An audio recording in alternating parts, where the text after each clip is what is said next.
Today, we are going to find out what type of hocus pocus magic Louisville Collision Center has going on. They had a record-breaking year in 2021, and in 2022, increased their net profit by 65%. I'm going to say it again, 65% net profit growth in 2022. I told you, hocus pocus magic going on over there. Steve Olson is on the podcast with us today and is going to share with us what kind of spells he is casting out in Louisville Collision Center in Kentucky.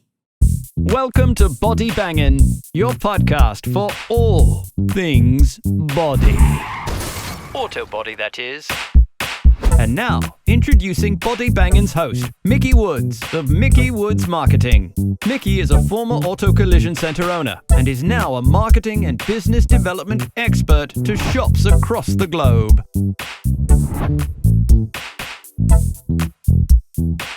Hey, everybody. Welcome back to all of my wonderful followers and people that have been listening to us diligently every 2 weeks when a new episode drops. I'm so thankful for all of you. If you are not subscribed on YouTube, make sure you go there. You can watch the video version of this. And if you subscribe and get notifications, then you get notified every time a new episode drops. And then we're also on Apple Podcasts and Spotify. So make sure you also set your notifications there if you subscribe, so that you don't miss a single episode. And today is an episode I am excited for you to hear because we're talking with a shop owner. I know all shops, whether you're an owner, manager, tech, painter, whatever you are, including vendors, love to hear from shop owners because we want to hear what's going on. Everybody has different challenges, but yet we all have the same challenges. So I'm excited to bring to you today a body banging veteran, Steve Olson. Hi, Steve. Hey, how are you? Great. I am excited to have you back for the second time. Steve's a tough guy to get a hold of. He's busy. He's a managing partner out in Louisville Collision Center in Louisville, Kentucky. So he is growing and got a great business there. And I've been trying to get him back on for a while. So I'm glad we made it happen today. Absolutely. Thank you for having me back on. I'm glad it's been about a year since we talked last, and you've been really busy too. So yes, appreciate all you're doing for our industry as well. Oh, thank you. I appreciate that. So last time we talked with Steve was 2020. Was it 2021 or 2022? 2022. Yeah. Yeah. Okay. I was going to say that would have put us 2 years out. So in 2022, we talked, and Louisville Collision Center had just had a record-breaking year in 2021, right? Mm-hmm. Yep. So now here we are, a year out. What is going on with Steve over there? It's been crazy. It's been a very trying time, obviously. It's crazy to think that 3 years ago, when COVID kind of started around this time, that we thought, oh, well, we're only going to have these parts delays or these issues for a couple months. And yet every shop across the country is now facing the same challenges they've been facing now for 3 years. So we keep saying, I hope we get back to the old normal. Unfortunately, this is probably the old normal right now, right? Where this is going to be what we're dealing with parts delays, with insurance company delays, things like that we're going to deal with now for a couple more years and just kind of plan on that. So we've just spent a ton of time in 2022 trying to continue to be smarter. When COVID first hit, focusing on each job that's here and maximizing each RO. So 2022 ended up beating 2021 for us here at Louisville Collision by 65% net profit, which is insane. Wow. So it was a record year in 2022 as well to beat our previous record year. And it was great. And we were able to add some people to the team, which certainly helped those things. But it's just been an unbelievable year. Kind of crazy, kind of busy, and certainly time for us to reflect and think about, okay, how can we take some of the chaos out of this right now and get better for 2023? And that's our main focus right now too. So over there, you guys, what were you doing a month when you had like your record-breaking month in 2021? I mean, record-breaking. Sure. So we were $800,000 to $900,000 a month consistently. Okay. And good profit margins where we wanted to be. Right. But we just felt like we needed to add. So we added 5 technicians in 2022, and just seeing how that added to production. Obviously, you have to be able to produce those numbers in all areas, not just in body. and Right. paint at the front door. Every aspect of the pipeline has to be able to handle the additional growth. And so Yeah. we had to staff back up. And so we're back to the staff of what we had prior to. Okay. And we had 9 months over 1.1 million in 2022. So we instantly Wow. saw a 20 or 30% growth in monthly sales just by adding those guys and being a little bit smarter with our processes and just maximizing each RO. So it's been crazy. So you already had the work coming in. So you probably then were completely backlogged. How many months out scheduled out? I assume you schedule your people, your guests when they come in. Yep. So we've stayed about 6 weeks backlogged for about the last year and a half. Wow. A lot of the areas we do have a kind of a luxury here that we have a ton of room for taking cars, because that's the problem. You know, 30-40% of the cars that you take in, you may not be able to complete for a month or two based on parts or based on supplement approval or whatever else. Right. So you almost have to bring in more than what you can handle. And if you don't have space, you're not able to do that. You can really limit yourself as a shop. But we've been fortunate to do that. That way, if each technician has 10 cars and can only work on 5 of them, at least he can work on 5 while he's waiting for that part to come in, while he's waiting for that approval to come back. Yeah. And that is a big issue for most shops is space. And it always has been, but Sure. Now it's worse because like you said, we've got vehicles that are stuck waiting, whether it be parts, insurance, whatnot. So you were scheduled out, which allowed you to know, because I think of the sales flow, if we want to call it that, if you don't want to hire more people if you don't have the vehicles coming in. So for shops that are out, that are dying on the vine and don't have enough work, obviously hiring 5 new techs is probably not the best direction. For you guys being so booked out, that makes sense. But I just did a call last night with the Collision Cocktail Hour, and we were talking about profit, break even point, things like that. And as you know, bringing on 5 new people, now you've got to increase the amount of sales you're doing to pay for those people and to allow that to be profitable. So you made a point there about making sure you're getting every penny from every RO. And I think that's a big game changer for shops. How have you dialed that in more? I think that's the big thing, is just making sure our staff, the way we're handled here, is that we have blueprint estimators that go through each disassembled car with the technician and write not only the supplement items that are needed, but go through the repair procedures, go through the non-included operations, all the thing that Mike Anderson and DEG and all those sources help you with is how to maximize that RO. We don't have to find out how to fix 50 more cars. We just have to find that $200 to $300 per car, right? That we're missing or that we're not asking for, right? No one's going to give you something if you don't ask for it. So that's the big thing, is doing it that way. One of the other major challenges we faced in the last 2 years has been, you can have cash flow issues if you're ordering parts 6 weeks in advance. Right. So we kind of instituted a policy here where we will not order parts without an original insurance check or a parts deposit from the customer, because most dealerships now will not take parts back. What if you wreck your car in the meantime while you're waiting to come into me and it totals and I'm stuck with $4,000 worth of parts? So in those scenarios, it's kind of covered us.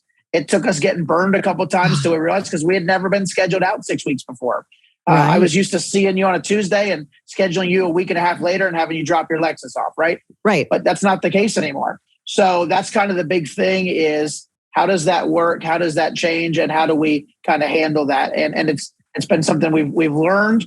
And I'm glad we did. And now we can move forward and be smarter in 2023.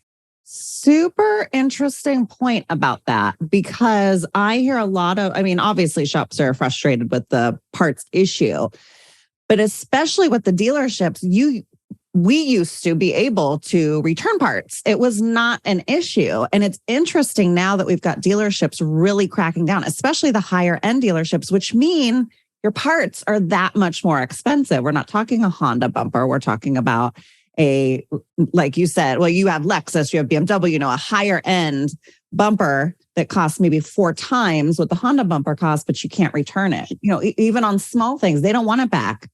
And I think, as far as I know, the manufacturers have actually changed their stance on it. It's not even at the dealership level. It's a manufacturer stance. I think it's both. A lot of it's at the dealership level. I know like the Honda store that's connected to us, they have a max limit of parts they're allowed to return every month. Well, if we have 3 or 4 cars that total that have airbags and suspension and a headliner in there, they're going to be over their number without including the 150 cars they do through service a day. Right. So they can't even physically do it in that regard. So accuracy of parts is huge, right? You don't want to get the wrong part.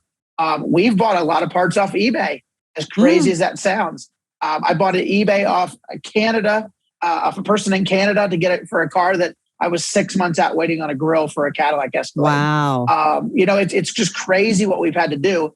But again, what we all need to do is find a way to get that car to go home and bring the next one in. And that's the challenge. Who's willing to kind of think outside the box to come up with that solution to get that customer's car back to them? Yeah. Yeah, that's exactly right. Now, you had mentioned before growing your team. Now, another thing that we see an issue of is finding really good people. So the fact that when you said you hired 5 techs, I'm like, most of my shops can't find 1 tech, let alone 5. Now, I know your area is a little bit different because you don't have the same level of competition that maybe somebody in like Los Angeles or like a bigger city might have. But how did that work for you? How did you find those people? I think the biggest thing is this. My goal is to be in this business at least for 20 more years. I truly like what we do. I try to play everything from a long-term standpoint. And so when I look for employees, I look for people that also want to do the same thing. A lot of times we think that body shop technicians or employees seem to want to jump around a lot. Hey, they've worked 5 places in 10 years. And I'm not looking for that. I want people that say, hey, listen, I'm going to come to work. I'm going to work as hard as I can while I'm there. I'm going to focus on fixing cars correctly and doing the best of my ability while I'm there. But when I leave, I'm going to go home and enjoy my family or fishing or golf or whatever it is that I enjoy to do. Yeah. And I want to do that at Louisville Collision for 20 years. Yeah. And when I find those people, it's pretty easy to do that. So I think kind of our consistency in that, kind of the way that we just kind of go through things methodically and play the long-term game in that, just kind of add some stability to their life too. Because as a flat rate technician, which most of the country has, that would be the part that would concern me. Is my check going to be up and down? Am I going to deal with, flux in my paycheck? And so if we're able to stabilize that and keep them in a place where they constantly have work, where they're getting paid for what they're doing, that's going to be beneficial to them. And ultimately, if everybody in my building is earning their best potential, then we should be handling it well up here and we should be fine. Right. Everybody should be benefiting. Now, do you guys put in place any incentivize, like programs, bonus programs, that type of thing for your people? We do. We do have a body technician bonus programs based on production. And absolutely, we do that. It's a great way for guys to reach those numbers. We were very fortunate in 2022 that 39 of our 41 employees had a record financial year. Wow. And I think that's huge because I think when your team is having success as a team, that everybody's excited to be there. When they're having another bad paycheck, oh man, this is the 3rd check in a row that I haven't had, and yet they're seeing people around them have success. It can really be demoralizing. And so I'm honest and sincere when I say, when I see my guys succeed and accomplish the things that they want to, I know that it's going to be beneficial to the shop as well. And so as they win, we also win. Is how I look at it. Right. Now, we've talked before on our last episode. I feel like we talked quite a bit, or at least a fair amount, about culture.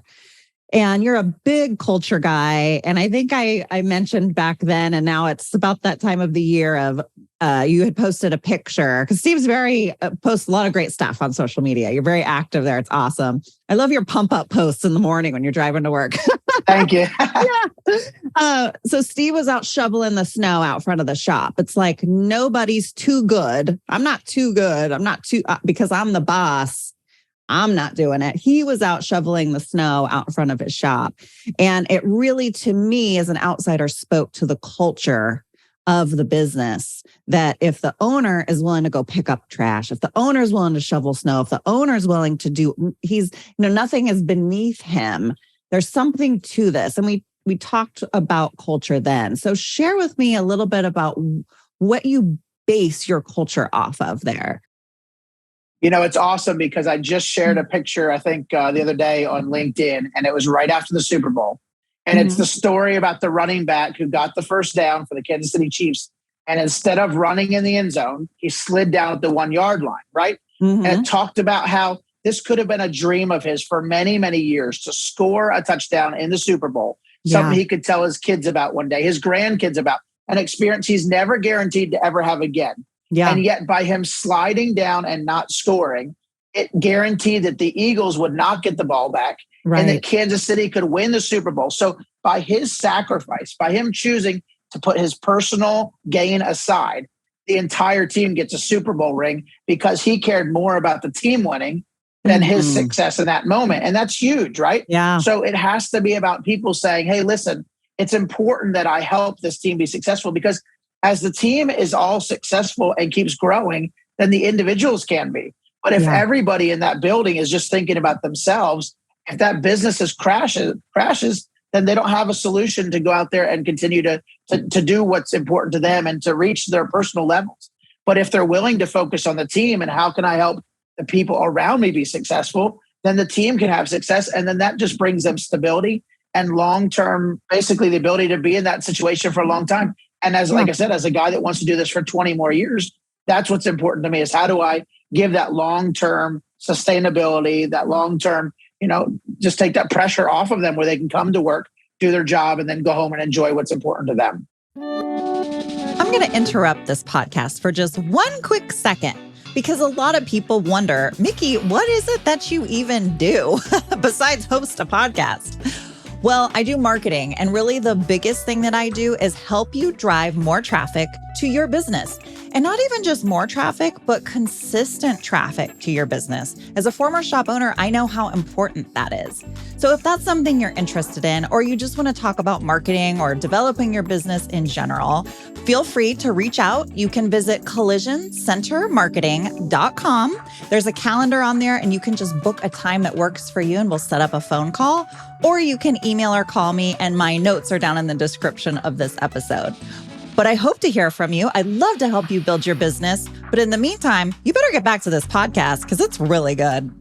And one thing that you do that I notice is you really appreciate your people, and you don't appreciate them by saying, I really appreciate you. You appreciate them by doing a lot of different things. And I believe that feeling appreciated is huge, whether we're talking work, personal life, whatever.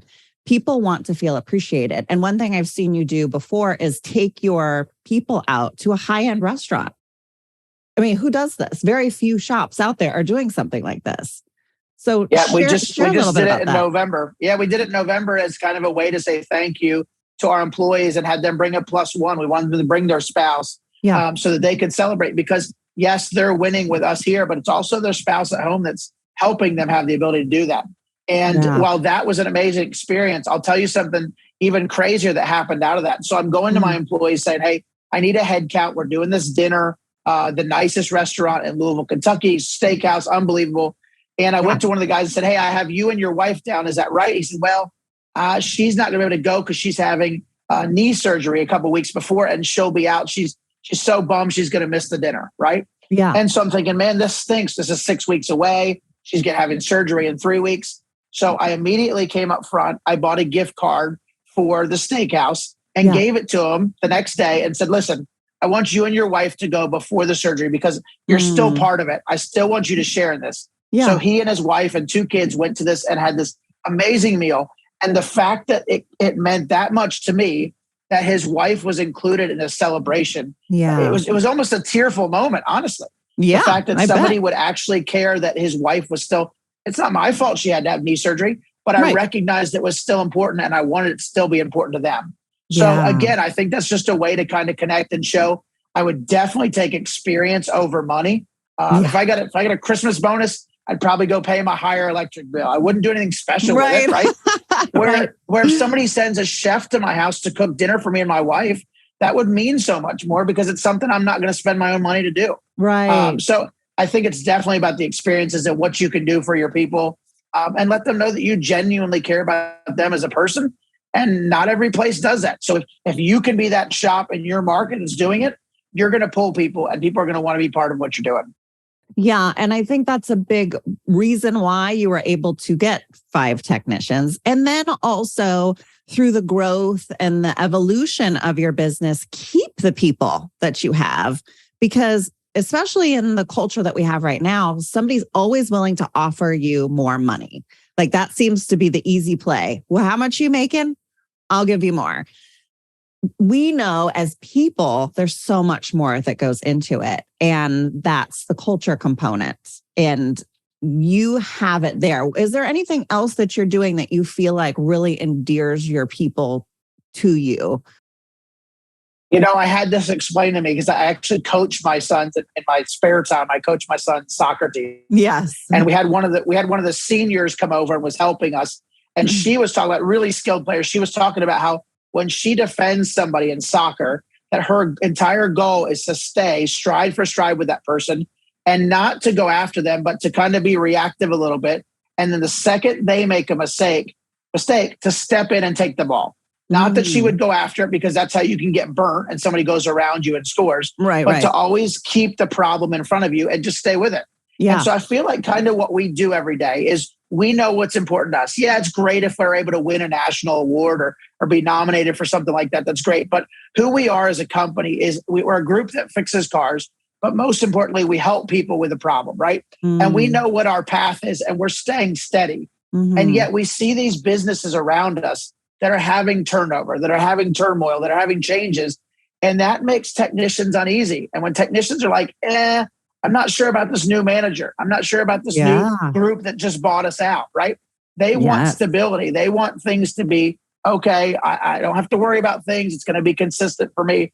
And so when they see that, they say, hey, Louisville Collision hasn't changed much in the couple of years they've been in this new building. They've been great. They've been consistent. Let me go over there and talk to those guys, right? And it's been easier as we are a large shop with 0 DRPs. We charge what's fair. We charge what needs to be done to the car. And so we don't have to kind of play that game where we're worried about a dashboard or we're worried about a severity score, right? It costs what it costs.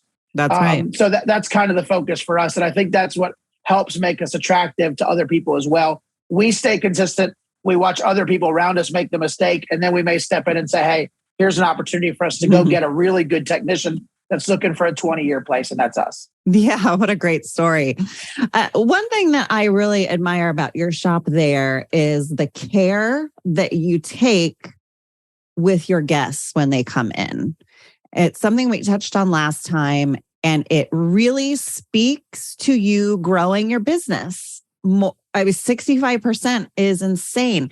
The fact that your team, it's a trickle down, they say like what shit runs downhill, right? So but great things also do. And I would think that you leading the team the way that you lead it then trickles down and impacts the guest treatment because your people are happy. Your people are happy to be there. They're content. There's a mission beyond just the job at hand.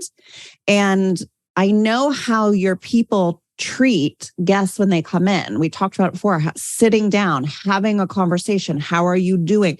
I think you had even mentioned you have guests that just pop by because you have like a coffee bar or something there and a fireplace. I mean, right? That's next level. Yeah. That's next level. Yeah.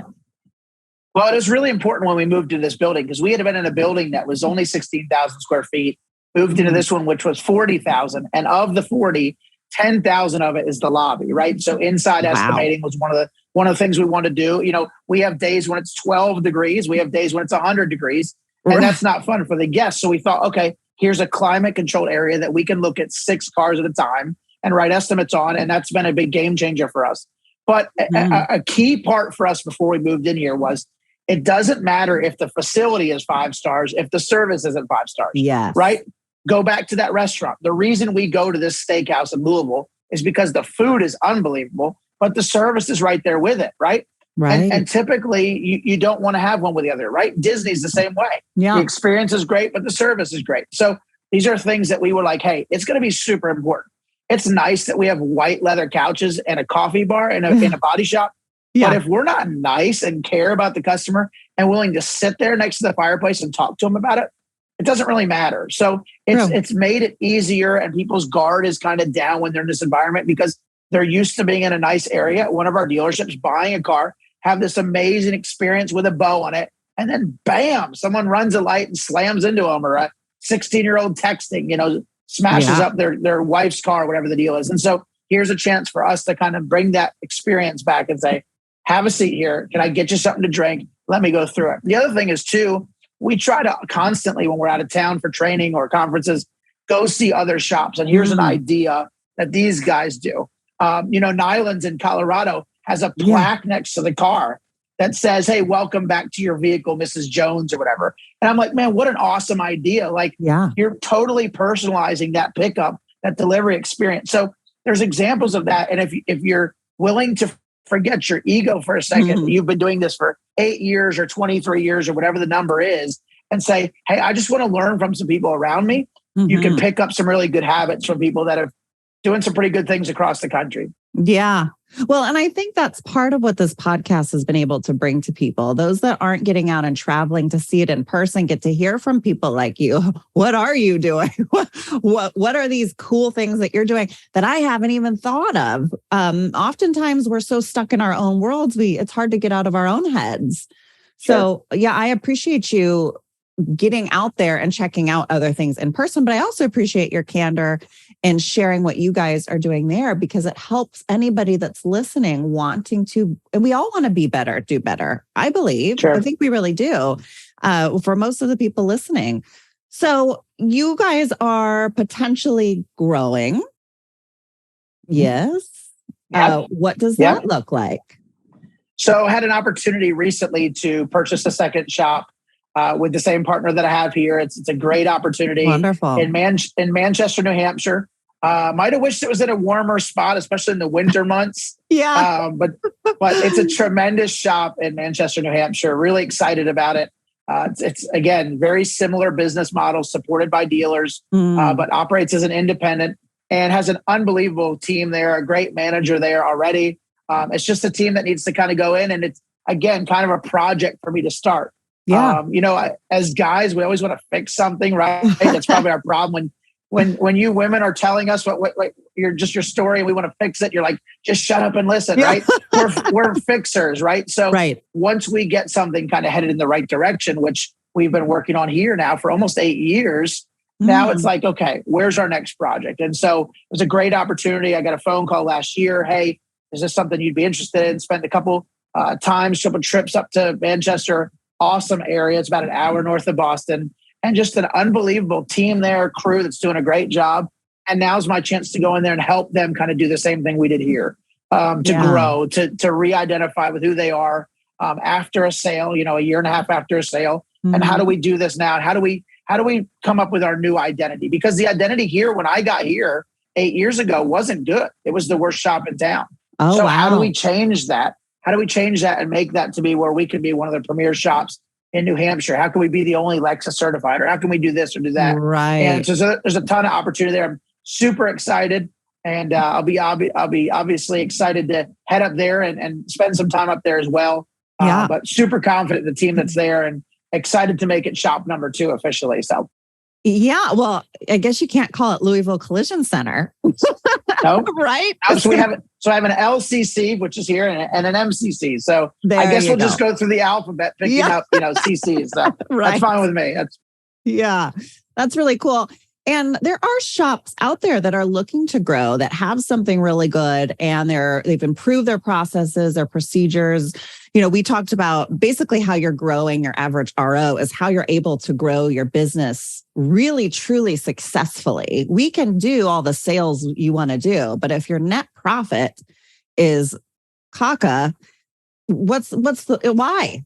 Why? If you're leaving with the same amount of money, So I think it's great for you guys because you've taken the time. You really have something amazing in place. So I'll be interested to check in with you maybe in another year and see how this new project is going and what's going on there. When were you taking over? Or I assume everything went through since we're talking about it now. Yep. So it's already gone through, and obviously I'll try and get up there about every other month. But I'm in communication daily with the manager there, Mary. She's does a phenomenal job. She's been there for 4 years. She's got a great team. They do great sales already. So it's just a matter of kind of identifying. It's a tougher market. There's a lot of shops around there that are doing discounted repairs and doing cheaper repairs, low labor rates, things like that. So from that standpoint, but I explained to her, I said, listen, you don't take a big ship and turn it instantly, right? Yeah. It takes some time. As we're going to insurance companies saying, hey, these are things that you don't pay for that you need to pay for in this market. That's not going to happen overnight. You're going to have to ask and ask and ask until finally you start to see it. And then once you start to get a couple little wins, you'll see that ship is now turning, right? And now you're getting it to go exactly where you want it to go. So it's a great opportunity there. I'm excited just to get her and get her team rolling. Yeah. But I'm super excited about the opportunity that's there. Yeah, that's awesome. Well, I feel like I can ask you a bazillion more questions on what you guys got going on.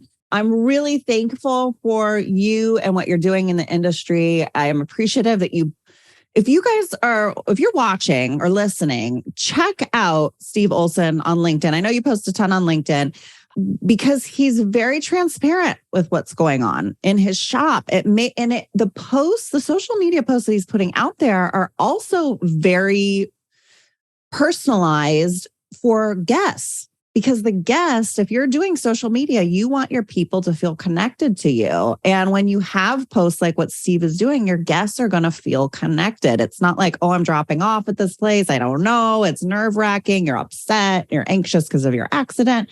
So I recommend following Steve. Check out what he's doing for your own purposes of, hey, that's a good idea maybe for my own shop. Or potentially, hey, this is an idea of a way that I can do some social media posting for my own business, because Steve's doing a great job. You are doing a great job with your social media. I'm talking about you like you're not here. So I'll let you go. I know you're a busy guy. I appreciate you coming on and sharing all of this with us. And you can see, if you're watching on YouTube behind Steve, you can see some of that 10,000 square foot area. You can see the TV flashing, and it's really gorgeous. And you have pictures, I'm sure, on your website, Louisville Collision Center, I think it is, or louisvillecollision.com. Yep. We'll put a link below and a link to the social media if you guys want to check it out. I love it as a marketer, because visually and experientially, it's so different from the average experience for a guest. For some reason, we've gotten into this mindset of, if you're getting your vehicle fixed, you're going to go to a hole in the wall, and that's where you get your body work done. Mm-hmm. Why does it have to be that way?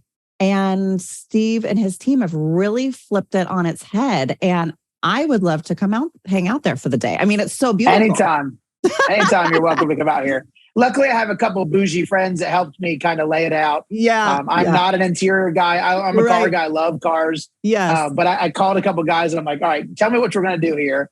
And they were great with that. But you're welcome anytime. And anything I can do to help anybody else, like you said on the LinkedIn side, I had a guy reach out to me out of Texas a couple of weeks ago and said, can I call you? And he's literally a one-man shop. And he said, wow. I just want to grow. How do I do that? Compared to a 41 person shop here. Yes. But you know what? The fact that he called and said, hey, there's things you're talking about that I don't know what you mean. Can you kind of say, and we spent 15, 20 minutes on the phone.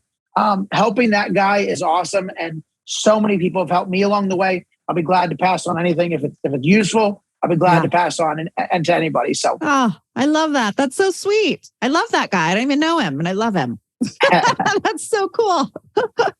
All right. Well, all of my friends out there, I hope you have a wonderful day. Thanks again for listening. Make sure you are subscribing so you don't miss any upcoming episode. Thank you again, Steve, for coming on and sharing all your wisdom. So good to see you. So good to talk to you. And so amazing. I'm not surprised. I am not surprised that you are killing it over there and growing. It was going to happen. You've got the right mindset. And you're doing it. Love it. Well, thank you very much. I'm going to put you on the calendar for next year. Yes. And then we can add one more shop before that. We'll just keep doing this every year if that's okay with you.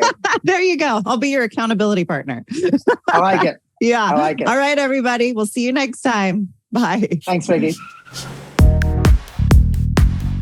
If you enjoyed today's show, make sure you hit the subscribe button.